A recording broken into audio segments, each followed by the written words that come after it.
Assalamualaikum warahmatullahi wabarakatuh. Perkenalkan, nama saya Nuralisa, Prodi Akuntansi Syariah, Fakultas Ekonomi dan Bisnis Islam IAIN Pekalongan. Jadi hari ini saya diberi tugas oleh Bapak Ibu dosen untuk membuat video yang berisikan tentang materi yang sudah dijelaskan oleh Bapak Ibu dosen di channel YouTube Febi IAIN Pekalongan Official. Saya akan menjelaskan secara singkat materi tentang sejarah Fakultas Ekonomi dan Bisnis Islam. Cikal bakal Fakultas Ekonomi dan Bisnis Islam berawal dari satu prodi yang masuk dalam jurusan syariah, yaitu prodi D3 Perbankan Syariah. D3 Perbankan Syariah mulai dibuka dan menerima mahasiswa baru pada tahun akademis 2004-2005. Satu tahun kemudian dibuka prodi baru, yaitu Prodi S1 Ekonomi Syariah yang merupakan embrio dari Fakultas Ekonomi dan Bisnis Islam. Visi Fakultas Ekonomi dan Bisnis Islam IAIN Pekalongan. Terwujudnya Fakultas Ekonomi dan Bisnis Islam IAIN Pekalongan sebagai fakultas terkemuka dan kompetitif di tingkat global dalam mengembangkan harmonisasi ilmu dan agama di bidang ekonomi dan bisnis Islam menuju masyarakat yang soleh, cerdas, unggul, dan moderat. Misi Fakultas Ekonomi dan Bisnis Islam IAIN Pekalongan. 1. Menyelenggarakan pendidikan untuk menghasilkan lulusan Fakultas Ekonomi dan Bisnis Islam yang memiliki kecerdasan spiritual, keluasan ilmu pengetahuan, kesetiaan terhadap keindonesiaan, kemandirian, dan kepeloporan dalam kehidupan. 2. Mengembangkan ilmu ekonomi dan bisnis Islam melalui penelitian bagi kepentingan keindonesiaan dan kemanusiaan. 3. Mempelopori dan ikut berperan aktif dalam penguatan dan pemberdayaan masyarakat berbasis ilmu ekonomi dan bisnis Islam. 4.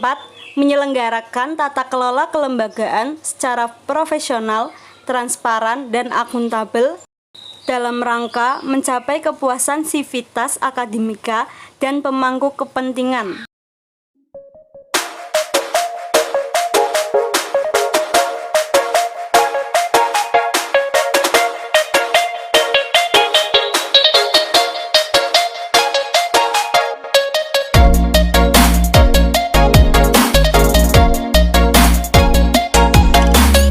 Saya akan menjelaskan materi tentang kiat menulis karya ilmiah. Sesungguhnya, menulis bertujuan untuk menyajikan sebuah informasi yang sesuai dengan keadaan yang sebenarnya atau kebenaran. Sumber dan cara memperoleh kebenaran. 1. Animisme dan dinamisme, yaitu kepercayaan kepada makhluk halus dan roh. 2. Berpikir logis dan filsafat, yaitu berpikir secara mendalam, maka orang itu bisa memperoleh kebenaran. Contohnya, mengapa benda jatuh dari atas? Yang karena memang ada hukum gravitasi. 3.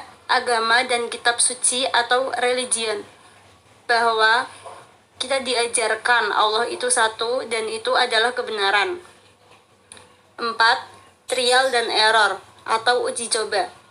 Sebagai contoh, seorang petani bercocok tanam di musim kemarau. Nah, ternyata gagal. Lalu ia mencoba bercocok tanam di musim hujan dan akhirnya berhasil.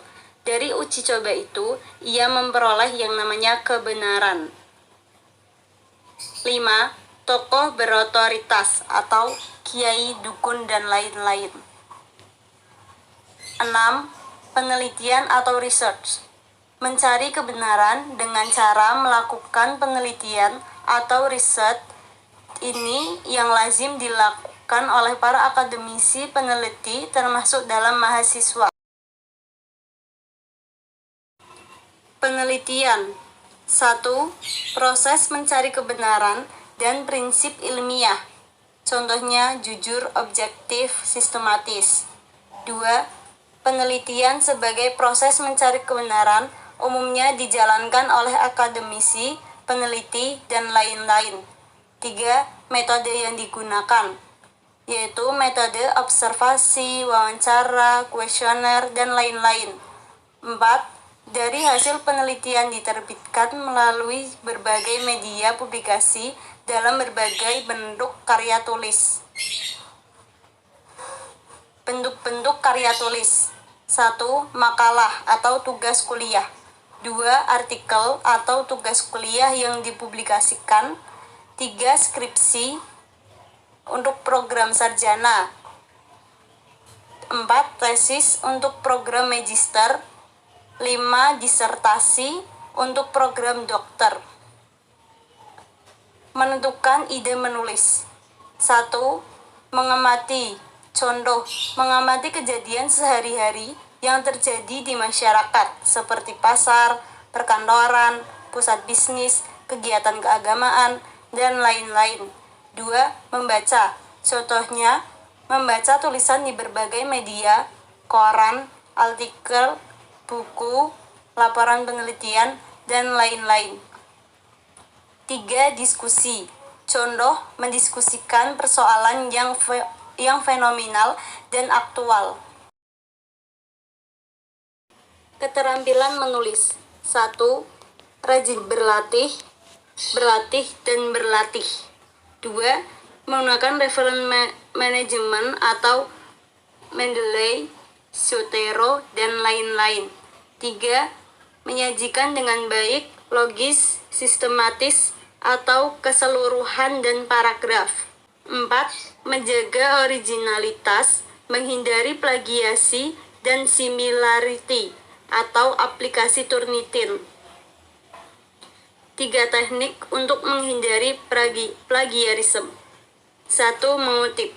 Gunakan kata-kata yang sama persis dengan aslinya. Lampirkan teks kutipan dalam tanda kutip ganda atau pisahkan dari sisa teks sebagai kutipan blok. 2. Parafrase. Tulis ulang ide orisinal di kata-kata sendiri. Pastikan kalimat parafrase cocok dengan teks sumber, hanya dalam arti yang tidak dengan kata-kata yang tepat. 3. Meringkas. Memasukkan ide-ide orisinal ke dalam kata-kata Anda sendiri. Membuat teks yang diringkas, memberikan gambaran singkat dari teks sumber. Paragraf yang bagus. 1.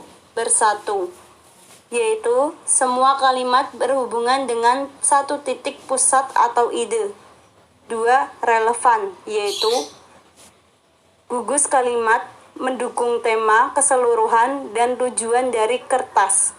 3. Koheren, yaitu kalimat adalah terorganisir secara logis dan jelas terhubung. Cara menulis paragraf yang baik. 1. Kalimat topik, pernyataan. Contohnya, subjek, predikat, objek, keterangannya juga harus jelas. 2. Ide mendukung. Contohnya data, ide tambahan, uraian, atau informasi pelengkap yang disampaikan untuk menjabarkan ide pokok. Jika ide pokok hanya disampaikan dalam satu kalimat utama, maka ide pendukung bisa disampaikan dalam banyak kalimat.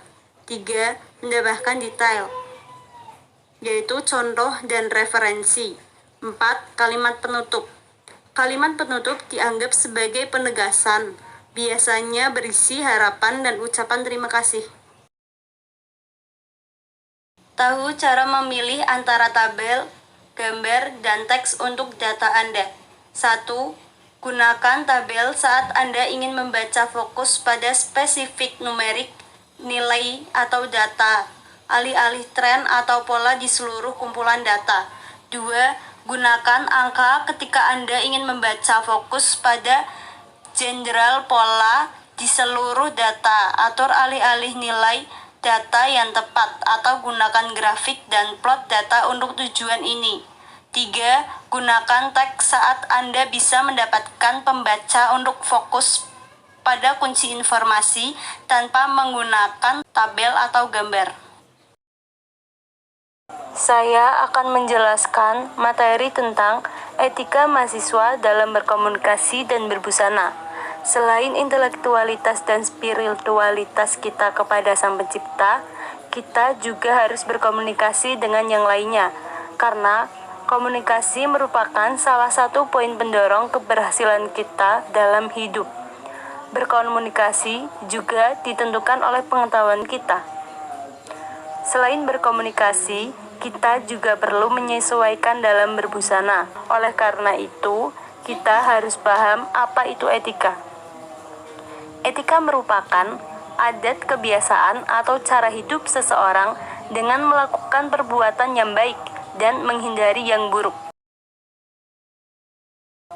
Etika pergaulan di lingkungan kampus. 1. Berpakaian rapi. 2. Menjunjung tinggi nilai ilmiah. 3. Menaati peraturan. 4. Memberikan contoh yang baik. 5. Saling menghormati. 6. Berperilaku dengan baik. 7. Tidak berperilaku asusila atau tidak bermoral. 8.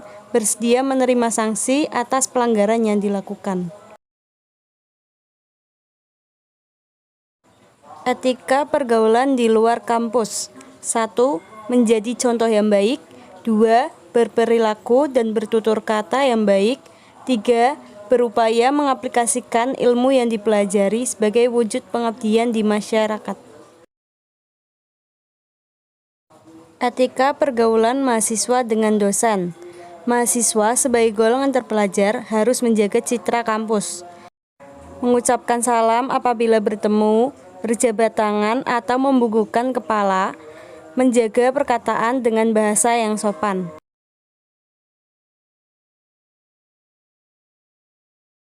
Etika pergaulan sesama mahasiswa.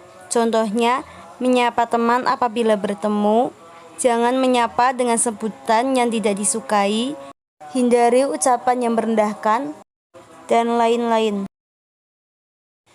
Saya akan menjelaskan materi tentang kiat sukses belajar di Fakultas Ekonomi dan Bisnis Islam.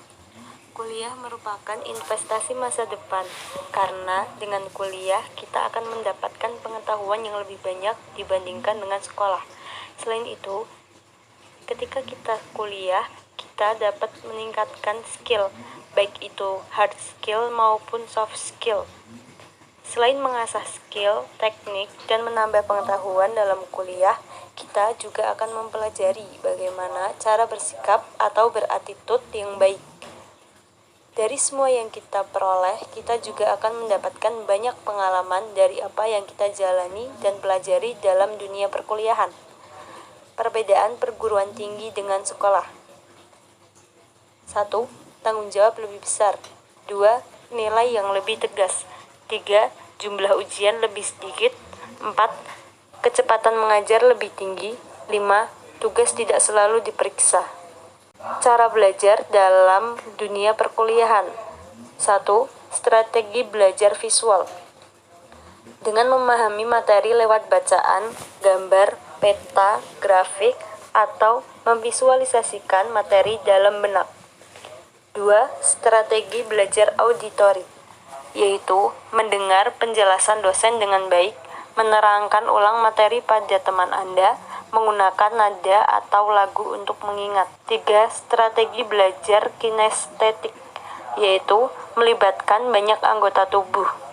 Contohnya, menuliskan poin-poin penting materi, memperbanyak latsol atau latihan soal. Selanjutnya, strategi belajar berkelompok, yaitu memilih teman yang cocok, saling membandingkan catatan, tanya jalannya pengerjaan bukan sekedar jawaban, rutin belajar bersama. Terakhir, strategi belajar secara mandiri, yaitu perbanyak literatur dan latihan soal. Pilih tempat belajar yang tenang, pahami materi, dan coba diskusikan dengan orang lain. Kiat membaca efektif. Survei, question, atau dengan membuat pertanyaan. Read atau membaca. Recite, yaitu dengan membaca ulang serta mereview. Strategi menyimak aktif. 1. Menjaga kontak mata. 2. Aktif di kelas. 3. Fokus. 4. Selektif dalam mencatat. 5. Singkirkan kebiasaan yang tidak baik. 6. Ingat yang pantas diingat. Teknik mengingat. 1. Grouping. 2. Gunakan irama. 3. Gunakan singkatan. 4. Visualisasi. 5. Gunakan kata kunci. Strategi menghadapi ujian. 1. Persiapan sebelum ujian. Contohnya, belajar mengetahui spesifikasi ujian atau dengan belajar kelompok.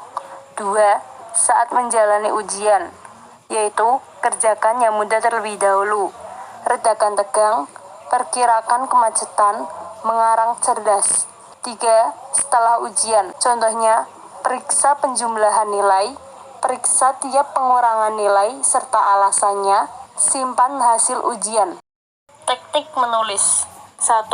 Pahami materi, yaitu dengan memahami deskripsi tugas, cek target pembaca, perkaya referensi.